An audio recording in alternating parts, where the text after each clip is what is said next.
Counseling people on the topic of mindful media intake is tricky for a number of reasons, because at each end of the spectrum lie extreme options: to forego watching the news at all and resort to an uninformed hermit life, or being so inundated and up to date on world news that you collapse in a ball of anxiety and dread.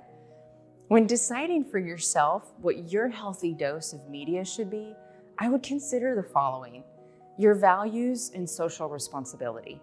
Once a year, I evaluate my behavioral patterns to ensure my actions align with my values. For example, some of my values include my overall health, relationships, creativity, trust, mindfulness, minimalism, gratitude, and the list goes on.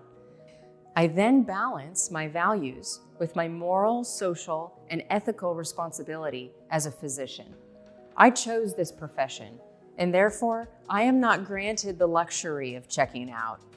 Wherever you are in life, you have an environmental, ethical, philanthropic, and economic responsibility to the world. To deny these leads to a difficult, isolated, and unfulfilled life. Once you have a good sense of your values and what actions you ought to take to honor your level of social responsibility, you can then evaluate when, how, why, and where you choose to consume media output. In the same way overeating sugar will ultimately lead to diabetes, unhealthy, unfiltered consumption of the media will lead to disease. If you value peace and quiet, but have the TV on all day, then consider only turning it on to watch a few select programs. Notice that we have a proclivity toward negative stories. You're much more likely to click on or watch a calamity than a story with a happy ending. Psychologically, we're programmed to constantly filter incoming stimuli for threats, and unconsciously, we gravitate to this.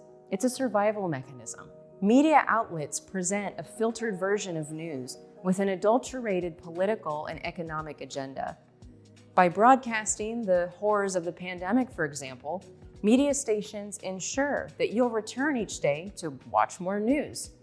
Even when the pandemic starts to eventually resolve, which based on historical pandemics, it will someday, the media will always preface this with disdain and pivot to a tone of negative skepticism so that it keeps you on the edge of your seat.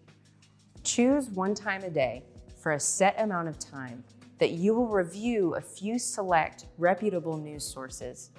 With smartwatches, phones, TVs, computers, etc., we currently drown in notifications and essentially drink from a fire hydrant of information.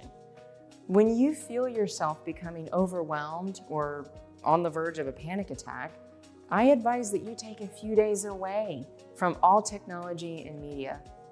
Technology has advanced so rapidly in the last 10 years. Biologically, we have not evolved at the same rate to tolerate this level of constant stimulation and input. Social media and web browsers collect, store, sell, and share all of your information. What you like, what you don't like, what you purchased yesterday, where you drove, what you're thinking about purchasing.